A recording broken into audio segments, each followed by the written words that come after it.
Am I the a-hole for not meeting or wanting to be in the life of my ex's new baby, who is my kid's half-sibling? My ex, 30 female, and I, 30 male, broke up in 2022 after she cheated on me with my ex-best friend John, 31 male. Ex and I have 2 kids, ages 8 and 6, who we have 50-50 parenting time with, and shared legal and physical custody after DNA proved they were mine. Ex and John were together until December 2024, when John found out she had cheated on him. She was pregnant and paternity of the baby was in question. John tried reaching out to me about it, but I continued to ignore him like I had while he was with my ex. He and I will never be friends again.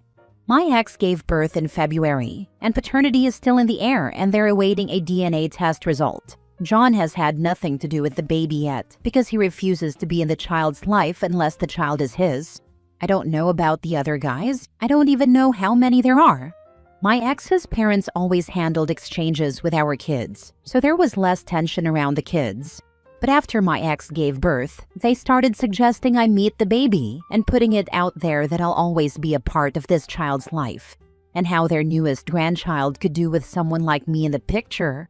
I told them it was a shame their daughter didn't consider that before she cheated on me. They told me it wasn't the innocent baby's fault, to which I rolled my eyes at them and said it can't be the baby's fault, but the baby isn't mine or family to me.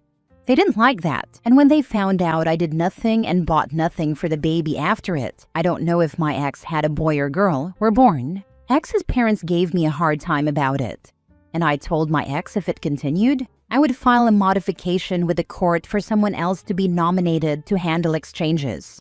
She told me I was being a prick.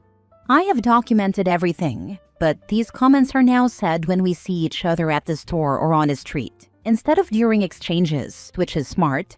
My ex reached out and asked me for $500 to buy a formula and diapers and some rash treatment for the baby the other week, and I quickly said no. The kids were with me, so I knew immediately it wasn't for them. She asked a second time, and I told her my answer had not changed. Ex's parents tracked me down when I was buying paint the next week, and they unleashed all this anger about my refusal to be in the baby's life, or even meet the baby. They said John won't be a good father, whether he is or isn't, and nobody else wants to know. But I'm already a dad, and the kids could be raised together. But I won't even be an uncle for this child, and they said how selfish I am, and what a piece of trash I'm being, when they know I can be better. That I am the father of this baby's half-siblings, and how my kids will never embrace the baby if I don't. I think it's crazy to expect me to have anything to do with this child, especially to expect me to embrace and love this child. Baby is innocent, but I am not a member of their family. They are my children's half-sibling, but it doesn't mean they are my child or anything by association. This is how I see it anyway. And for anyone who asks, I am still documenting and I'm discussing the next steps with my attorney over contact and exchanges. Am I the a-hole? Now for the top comments. Not the a-hole. You're under zero obligation to be involved in your ex's new baby's life. That child isn't yours, and it's not your responsibility emotionally, financially, or otherwise. It sucks that your kids have a half-sibling in a messy situation, but your role as a dad doesn't extend to fixing your ex's choices. You're being clear, firm, and handling it responsibly. Keeping boundaries doesn't make you a bad person. It makes you sane. Not the a-hole. Their expectations of you are absolutely wild. If her parents are so concerned about it, let them take on the burden of helping with the child and paying for its needs. I wondered about that. Why ask me when this child has a grandfather who can be active in their life? Ex's dad is right there after all. Not the a-hole. 6 and 8 years is a big age difference for your kids to have a close relationship with a new baby, even if it was a full sibling. I can't believe your ex asked you for $500 for stuff for the half-sibling. Clearly the chances of John being the father are slim to none, or the ex would have run down to get testing ASAP. She may have had no idea whose kid it is, and is waiting to see if it resembles any one of the potentially numerous candidates. Sucks, dude. She really blew it. The other option is John is regretting that he could be and avoiding it. Either way, they need to figure it out, and really should leave me out of it. But yes, they both blew it. To think he expected me to be friends with him still. Crazy. He was done with her, so he thought he could worm his way back into your life as if it was only your ex who cheated on you? What does he think? You'd be having a beer together, bitching about your cheating ex? I think that's exactly what he expected. And maybe he wanted to offload parental responsibility onto me if the baby is in fact his. I don't know. But I know he expected us to be buddies again. Next story. Am I the a-hole for refusing to give my stepmom the money my dad left me? So here's the deal. I, 26 male, lost my dad last year. It was rough. Not just losing him, but also dealing with the estate and picking up the pieces afterward. He'd been remarried to my stepmom, Karen, for about 8 years. Karen and I were never that close. She wasn't cruel, just distant. Polite at holidays, but not much beyond that. Still, we were civil, and that was enough. When my dad passed, his will was clear. Karen would get the house and a comfortable savings cushion. I would inherit a sizable sum, enough for a strong down payment on a house and then some. He even left a letter saying he wanted me to have a good start in life, and that he was proud of me. That letter meant the world to me. Fast forward to this year, I mentioned to Karen that I was house hunting. Her attitude shifted immediately. She asked a bunch of questions about my savings, then started guilt-tripping me about family responsibilities. She said she was struggling with bills and asked for a loan from my inheritance to help keep the house running. I told her no, politely but firmly. I reminded her the money was intended for me and that she had the house and savings to manage her own finances. She didn't take it well. She accused me of being greedy and said my dad would be disappointed in me. For the record, he'd be furious she even asked. Since then, it's turned into full-on family drama. Some relatives, mostly on Karen's side, say I'm selfish, while others, including my uncle and a few of Dad's friends, say I'm honoring exactly what Dad wanted. And here's the thing, Karen isn't broke. She's still living comfortably, taking weekend trips, dining out. She's not struggling to survive. She just doesn't want to adjust her lifestyle now that my dad's not there to fund it. Honestly, part of me feels a little guilty. But a bigger part of me knows my dad didn't leave me that money to bankroll someone else's lifestyle. He wanted me to build something for myself. So, Reddit, am I the a-hole for saying no? Don't give her a cent. She is being ridiculous. She's trying to manipulate you emotionally. Your dad's wishes should come first. He stated pretty clear in his will. That money was for you alone to get a good start in life. He left her the house and a substantial savings. I think she's blown through that money and now hitting you up for your money. So sorry, honey, but you're not entitled to OP's money. 1. She is or was correct. Family comes first. 2. She is no longer your stepmother. Your father is deceased. 3. You're following your father's instructions. Family comes first. Therefore, purchase your house first. The sad part is, she is trying to recruit others to back her up. Stepmom is weird for an 18-year-old anyway. My mother remarried when I was 20, and her partner was never my stepdad. I was an adult by then. For my wife, it was the husband of her mother. My stepmother has been called that for decades because we fall into habits. Legally speaking, she isn't. My father is deceased, but she isn't someone to act selfishly either. I think it really depends. I adored my stepfather who didn't come into my life until I was 18. But he never tried to force a relationship, was very good to my mother, and was never anything but kind and helpful.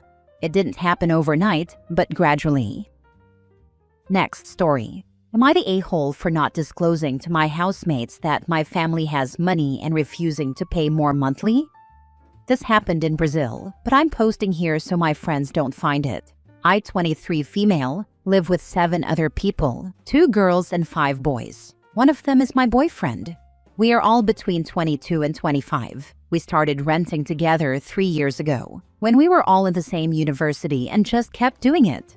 We split rent and utilities equally. We are all at least friendly with each other and regularly have parties or travel together, but we are not all that close. Recently, during a party, we were all a bit drunk and were talking about funny stories from our families, and I commented that I studied in a very elite school in our city. One of the boys, Jay, 25, was very surprised because it is a very expensive school. He started asking me questions about the way I grew up and eventually just said, "Wow, you are rich." I thought that was it, and we kept having fun. Well, the morning after, he started making all these jokes about me being rich and snobby, which I didn't mind. We tease each other all the time. But after like 3 days, it started annoying people, so one of the girls, Maria, 24, female, told him to cut it out because he was overdoing it. This started an argument, and eventually it came out that he was uncomfortable with the revelation that my parents had money. We started talking about it. It was super awkward because it sucks having a serious conversation at breakfast, and he said that he truly felt betrayed because he thought we were all broke and that to make things fair, I should have been making bigger contributions to the house funds. I said that I understood he was upset, but that I couldn't really afford paying the amount he was suggesting, 1,800 Brazilian real. He insisted, and my boyfriend got involved, and eventually he just left while saying I was a liar. Well, my other 6 friends don't agree with him and think he's being a prick, and now he's been kind of sidelined for the past week, but I can't help wondering if he's right. I never lied about how I grew up, but I knew that just the fact both my parents have a master's meant that I grew up better off than everyone else from this group, and I kind of avoided commenting about it because I thought it was awkward. Most people knew, but apparently Jay and our other friend didn't. Am I the a-hole for not paying more? Now for the comments. Info. Do you have more space in the place you rent, like a master bedroom when the others are smaller? Do you and your boyfriend share a room? Do you use more resources, eat more, run more things that drive up the utility bills? If the answers are no, yes, and no, not the a-hole. But your roommate is. And also hella entitled. Me and my boyfriend do share a room. Our room is the same size as 2 others, and then the other 2 girls share the biggest room. It isn't that different. It basically just has an extra closet. My boyfriend does work from home 2 days a week, so I guess he does take up more utilities. But I leave home at 7 a.m. and get home at 9 p.m. weekdays, so I don't think I particularly take more up. Not the a-hole. Your parents may have money, but that doesn't mean you do. You don't state if they're paying your rent, so presumably you're all in the broke early 20s phase, trying to figure it out and make it on your own. No, they are not paying my rent. Yeah, we are exactly in that phase, lol, but I do have a safety net of being able to return to my parents' home if necessary, and they would be able to help me out for a bit if I lost my job or something, so I guess it's a bit different from the others? No, it's not really. Your ability to pay now and what you could do in an emergency housing situation are 2 different things. Your parents' wealth is not yours, especially because you don't act like it is. Next time he brings it up, tell him that your parents are rich. You are not. Signed, one person with rich parents who is very much not herself. Last story. Am I the a-hole for quitting my job when my boss just told me my salary is being cut by half? I run a small restaurant that has not been doing great over the last 2 years. I have tried my best to do everything within my power to boost sales and get new customers, but the ownership refuses to advertise or to use social media appropriately, make a TikTok, engage users, make events for specials. They also do not replace broken equipment. The ice machine has mold growing in it. The cooler doors fall off a few times a shift. One AC unit in the kitchen just doesn't work, so it's always hot and uncomfortable for the cooks. I have been working there for 12 years, and I love my job 90% of the time. But yesterday I was told that my salary would be cut in half, starting next pay period, and they wanted me to pick what my remaining responsibilities would be. Keep in mind, I am the only manager and there is no chef. I manage all orders, beer, liquor, wine, and food. I plan special events. Thanksgiving dinners, beer specials, etc. I cook when a kitchen guy is out sick. I bartend when no one can cover a shift. I am the electrician or plumber, HVAC, janitor, therapist.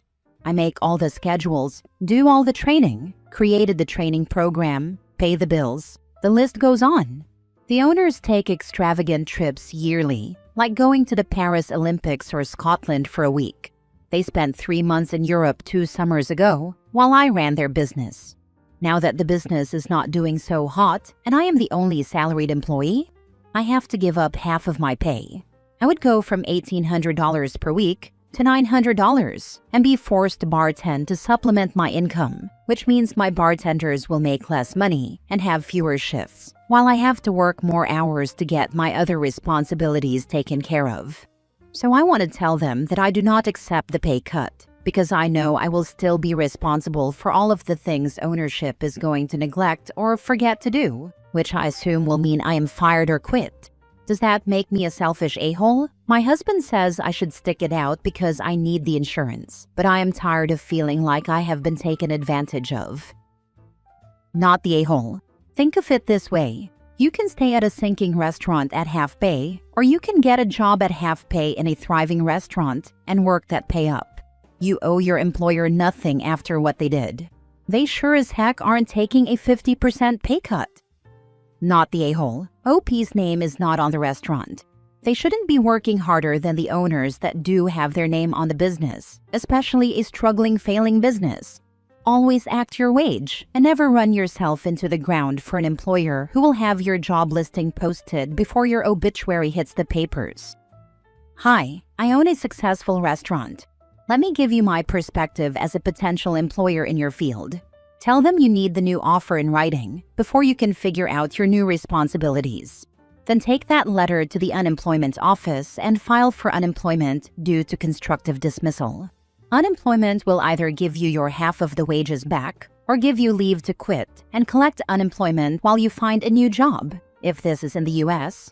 If you can do all of those things reliably, competently, and on a schedule without any training or oversight, and if you can care that much about someone else's business, you can find a better job.